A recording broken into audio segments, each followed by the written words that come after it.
Pourquoi ça me gratte toujours le nez quand je fais une vidéo? Pas possible, hein. Hello les amis, bienvenue dans cette nouvelle vidéo sur le blog Le Carnet d'Anso. On se retrouve aujourd'hui avec une vidéo favori du mois parce que on est bientôt mi-septembre et il est grand temps de vous parler de mes favoris du mois d'août parce que vous êtes beaucoup à me demander quels produits j'utilise le plus, les produits voilà, que j'ai découverts notamment depuis que je suis végane que j'utilisais pas forcément avant et les produits voilà, que j'ai découverts, que j'adore, etc.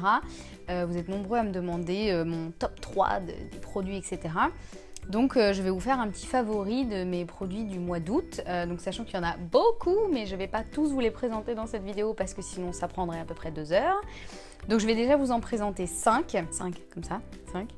Pour voilà, vous expliquer un peu les produits que j'utilise le plus et surtout ce sont des produits que j'ai découverts depuis que je suis végane et que je ne connaissais pas du tout avant. Voilà, on y va. Alors le premier produit, et ça va être le seul dans la gamme salée, parce qu'en fait il faut savoir que moi je suis plutôt un bec sucré, donc j'adore tout ce qui est plutôt sucré. Mais ça c'est celui qui est dans la version salée et c'est un parmesan végétal. Voilà, c'est un parmigiano gratuitato, un truc comme ça. Donc en fait, je vous en ai déjà parlé dans une autre vidéo, c'est une alternative en fait au parmesan normal, donc fait avec du lait de vache. Et donc celui-ci, il est fait avec, comment ça se dit en français? Potato starch. Ouais, c'est ça, de la fécule de pomme de terre. C'est ça. Donc c'est fait avec de la fécule de pomme de terre, du sirop de glucose. Bon, ça c'est pas terrible, hein, mais bon voilà. Et de l'huile de coco. Et puis après du sel et des arômes, etc. Voilà. Ça sent comme le parmesan, mais vraiment. Ça a pratiquement le même goût. Le seul inconvénient, c'est qu'il faut pas, on peut pas l'utiliser par exemple pour faire une sauce au parmesan parce qu'en fait, quand on le chauffe, il perd un peu son goût. Donc le mieux, c'est de le saupoudrer en fait sur des plats, sur des pâtes, sur des salades, sur un peu ce qu'on veut, mais au moment de déguster et pas forcément de l'utiliser genre comme pour on ferait une sauce, etc. C'est pas français ce que je viens de dire parce que voilà, il perdra un peu de son goût. Voilà, mais ça c'est top, j'adore, c'est le deuxième que je rachète, j'en mets partout, j'adore, enfin partout, pas trop parce qu'effectivement il n'y a pas que des bonnes choses dedans, hein, mais bon voilà, c'est une bonne alternative en tout cas au parmesan d'origine animale. Ensuite, on continue dans la gamme sucrée et on va parler de petit déjeuner. Ça. Donc c'est un petit déjeuner de feignant, puisque en fait donc c'est de l'avoine germée avec du cacao et des baies de goji. C'est un petit déjeuner instantané, donc en fait il suffit juste de rajouter de l'eau chaude ou plutôt du lait végétal, chaud ou froid d'ailleurs, mais on va dire que c'est plus gourmand quand on met du chaud, donc généralement il suffit de faire chauffer le lait végétal à la casserole, de le faire presque frémir, bouillir et hop on verse dessus, on mélange, on laisse gonfler 2-3 minutes et c'est prêt. Et l'avantage c'est que c'est sans sucre ajouté, sans gluten, pour ceux qui font attention au gluten, et voilà, dedans il y a des flocons d'avoine crus, germés et sans gluten. Attention, du sarrasin moulu, de la lucuma en poudre. En fait, la lucuma, ça vient du Pérou, si je dis pas de bêtises. Et en fait, c'est un pouvoir sucrant, mais avec un indice glycémique. C'est un 10 ou un dex? Je ne sais jamais. Un index, on va dire un index. Un index glycémique plus bas que le sucre blanc raffiné. Il y a des baies de goji, de l'amande moulue, du cacao cru en poudre, du sarrasin germé. Voilà, et c'est bio aussi. 100% des ingrédients sont d'origine biologique. Et ça, du coup, c'est pas mal. Voilà. Donc ça, c'est un petit déjeuner de feignant, dans le sens où, bah voilà, c'est tout prêt. Il y a juste à mélanger avec du lait ou de l'eau chaude. Et après, on peut rajouter ce qu'on veut, des fruits, des graines, enfin voilà. Mais il y a déjà pas mal de choses dedans. Et c'est hyper bon. Moi, j'adore. Par contre, ça coûte quand même un bras. En même temps, vu tout ce qu'il y a dedans, c'est un peu normal. Mais voilà, on va dire que je mange pas ça tous les matins. Mais c'est plus, voilà, quand j'ai envie de me faire un petit plaisir ou que j'ai un peu la flemme. Voilà. Donc ça, j'adore. Et ça, pareil, j'ai trouvé, tout comme le parmesan végétal, en boutique végane. Voilà, chez un monde vegan. Ça doit exister aussi en magasin bio. Moi, je l'ai trouvé en boutique végane. Voilà, ils en ont plein des comme ça. Ensuite, pour les petits gourmands, la pâte à tartiner.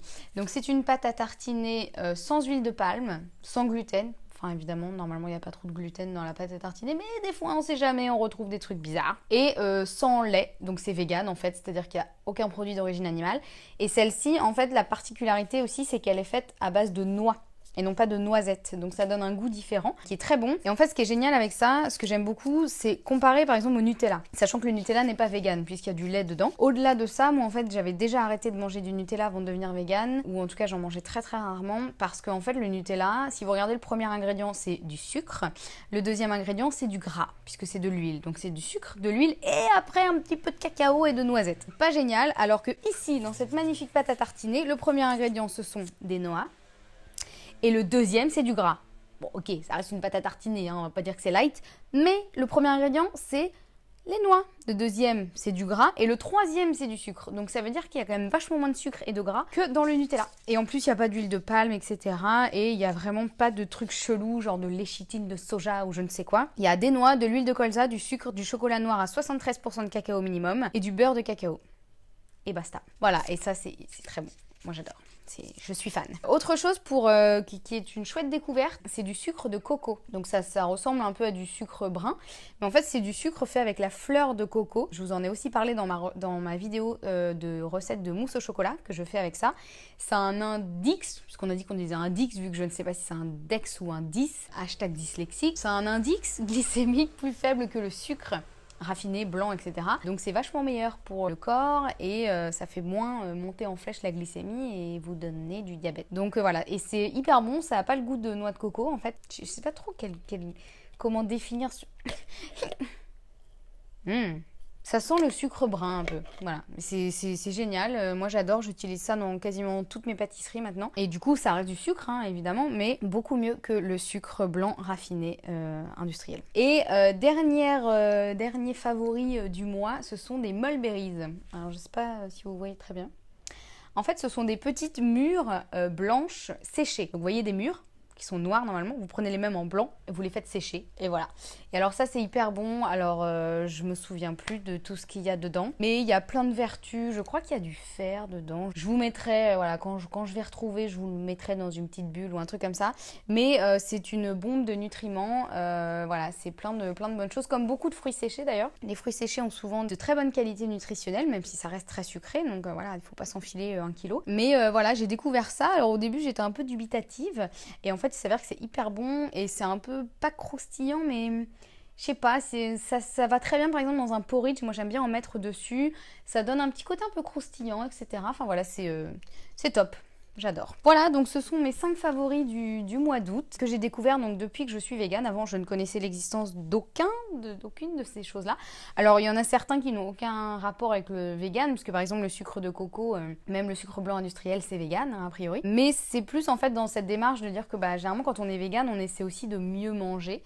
De faire un peu plus attention à son alimentation, à ce qu'on met dans notre corps. Voilà, donc j'espère que ces petits favoris vous auront plu. Donc ils sont tous à trouver en boutique bio ou boutique vegan. Donc sur Un Monde Vegan ou la boutique vegan, enfin il y en a plusieurs. Et voilà, donc n'hésitez pas à me dire dans les commentaires si vous avez des questions. Je compte sur vous pour me donner votre feedback. Si vous avez aimé, mettez un petit pouce en l'air s'il vous plaît. Si vous n'avez pas aimé, mettez un pouce vers le bas. Je vous aimerai quand même. Et puis voilà, je vous donne rendez-vous très bientôt pour une prochaine vidéo. Et en attendant, n'hésitez pas à me poser vos questions, à aller sur le blog, télécharger votre guide gratuit. Bref, c'est la fête, il y a plein de choses pour vous. Voilà, à très vite. Ciao.